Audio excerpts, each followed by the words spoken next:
film yang di Jepang sebenarnya.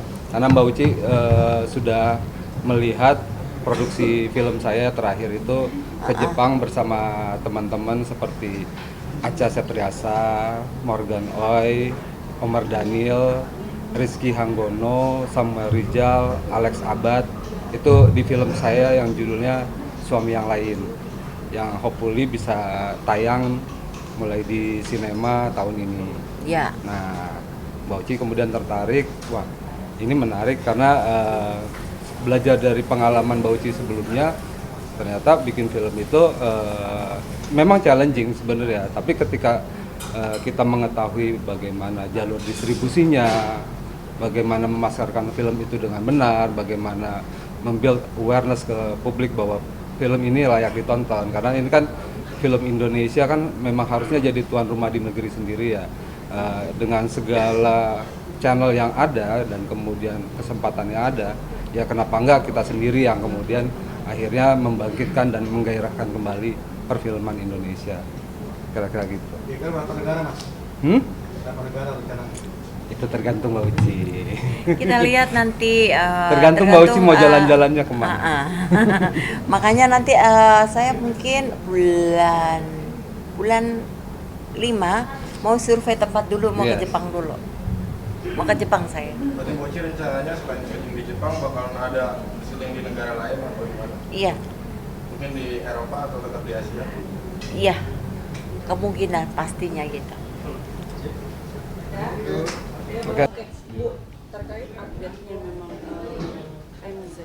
Ya. Ini kan bisa dikatakan dari awal memang laporan ibu sudah termasuk dia di LP. Di apa? Di Pondok Bambu. Iya. Ditambah lagi sekarang akan dilanjut hukuman Di Surabaya. Surabaya.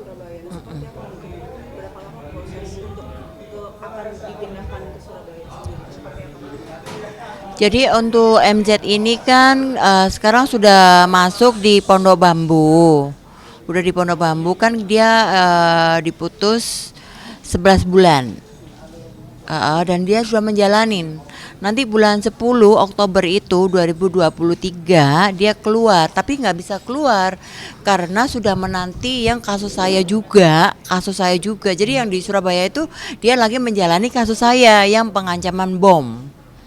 Saya mau dibom itu, dan juga ada WhatsApp dia yang memang saya sudah laporkan ke Polda Metro, dan itu 11 bulan itu. Lalu 11 bulan kemudian bulan 10 langsung ditarik oleh Surabaya, Polrestabes Surabaya, kejaksaan dari Dengan kasus bom atau yang kasus pembelian Jadi gini, yang di Jakarta itu sebenarnya itu yang kedua ya. Iya, berkaitan. Jadi awalnya itu kan pembelian tas palsu itu, lalu dia galak. Akhirnya dia ngancam, yaitu saya laporkan ke Jakarta di Polda Metro. Dia kena 11 bulan tuh. Sekarang sudah menjalanin kan. Lalu 11 bulan itu nanti sampai bulan 10 Oktober nanti 2023. Setelah itu dia akan diambil dari sana, dari Pondok Bambu, dibawa ke Surabaya. Bu, ini kan bisa dikatakan dulu kan tahu sendiri tempat MZ keluar seperti apa. Ya tahu kan, nggak seperti itu kan. Bisa dikatakan takluklah sama dirinya dengan dia tidak kembali hukum. Menurut Ibu sendiri seperti apa sih dia puas atau tidak dengan dia sudah di penjara gitu kan, terus juga dia keluar juga udah nggak bisa keluar lagi, masuk lagi dengan kasus yang sama gitu kan, seperti apa gitu? Ya di dunia ini nggak ada orang yang kebal hukum, nggak ada. Makanya kalau dia kemarin bilang-bilang dia kebal hukum, dia kenalan jenderal atau apa itu, saya nggak takut. Nggak ada dunia ini yang kebal hukum, gitu kan. Justru kita warga negara ini yang dilindungi oleh hukum, gitu kan. Ya yang salah ya salah, yang benar ya benar, gitu kan. Kalau Medina sekarang memang menjalani hukuman yang di Jakarta sekian bulan, 11 bulan, lalu nanti ditambah lagi 2 tahun, yaitu sebab dari akibat ulahnya dia sendiri, dia bertemu dengan lawan yang salah, gitu kan. Saya takut kalau memang 2 tahun 11 bulan dia sudah keluar misalnya nih, ternyata dia ketemu lagi orang yang kayak saya, dia pasti akan masuk lagi, gitu. Bisa dikatakan ini kan dia sudah menjalani 11 bulan ditambah lagi 2 tahun 2 tahun. Puas apa enggak? Ya sebenarnya sih kalau saya dibilang, saya sebenarnya sih ngasih pelajaran Medina aja sih. Sebenarnya kalau orang mau saya bilang puas, ya nggak sebanding dengan dia menghina saya sih gitu. Dengan dia menghina saya, dia dengan ngancam saya, mempermalukan harga diri saya, sebenarnya nggak sebanding. Tapi ya sudahlah, paling tidak kan dia sudah dihukum.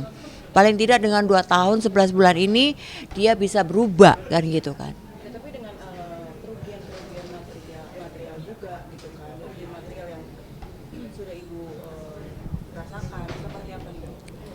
Ya nanti akan setelah dia dihukum dulu, setelah dihukum nanti saya akan ada sesuatu yang saya katakan sama media. Saya akan apa yang saya lakukan setelah dihukum 2 tahun 11 bulan. Nanti akan saya lakukan apa lagi gitu kan, masih ada saya gugat apa lagi gitu kan. Iya. Ibu masih banyak apa maksudnya kesalahan-kesalahan dia atau kasus? Bukan, kalau itu kan pidana ya. Kan saya belum gugat perdatanya karena ini kan ada sangkut pautnya dengan uang gitu kan. Tapi bisa dikatakan ini kan setelah lebaran ya, momennya kan bisa dikatakan harusnya maaf-maafan. Tapi ibu sendiri malah oke melanjutkan permasalahan ini. Karena kan kebetulan masalah ini kan panjang ya, melewatinya juga panjang ya kan. Jadi bukan berarti terus lebaran saya kok melanjutkan kasus ini. Karena kan sidangnya yang nentuin bukan saya, yang nentuin kan dari kejaksaan. Jadi kalau emang waktu bulan puasa ada sidang ya bukan saya yang mau gitu loh, bukan saya yang ngatur mereka juga gitu kan. Jadi kalau memang saya sudah maafin Medina. Dari awal saya ketemu dia waktu sidang di Jakarta, saya sudah maafin dia dari awal gitu. Ada obrolan apa Bu ketika bertemu? Dia cuman minta maaf, lalu dia mau sedia mengembalikan hak saya gitu aja sih. Dia minta maaf aja, dia minta maaf. Saya juga minta maaf sama dia. Karena dengan kejadian ini kan dia akhirnya bisa masuk, dia nggak bisa ketemu anak-anaknya kan gitu ya. Ya dari awal saya udah ngomong sama dia gitu kan, maksudnya tapi dia merasa bangga bahwa dia kenal jenderal, kenal ini, kenal itu, ya udah. Ya ini yang dia harus rasakan gitu kan. Untuk suaminya sendiri katanya memang akan mengembalikan uangnya. Benar apa enggak sih? Bener, ngomong doang tapi. Ngomong doang. Gak ada. Saya udah batasi untuk ngomong dengan suaminya. Bukan saya nggak menghormatin ya. Kalau memang kemauan saya itu kan cuma simpel. Kembalikan uang saya, kembalikan nama baik saya. Udah. Kalau emang dua ini nggak bisa dia lakukan, ya berarti kan hukum tetap berjalan. Udah kan? Beres kan? Ini untuk terakhir Ibu, apa yang akan diucapkan? Kira-kira pesan apa sih yang mau disampaikan ke suami, yang pihak keluarganya mungkin kalau misalkan? Ya nasi sudah menjadi bubur, udah nggak bisa dirubah-rubah lagi kan. Kemarin sebelum sidang di Surabaya, sebelum itu kan saya sudah preskon kayak gini nih, udah membuka pintu perdamaian berulang-ulang supaya ada etika baik. Saya juga nggak tega dong seorang ibu masuk penjara gitu kan. Saya juga nggak tega, saya berulang-ulang loh saya ngasih kesempatan tapi nggak ada etika baik ya. Terus saya mau gimana gitu kan. Saya nggak punya rasa dendam kok sama orang, saya nggak punya rasa benci sama Medina juga, nggak ada. Cuman kan memang kasus ini kan nggak mungkin dong saya stop gitu aja gitu. Saya juga pengen masyarakat juga tahu bahwa orang bersalah itu resikonya akan seperti ini gitu.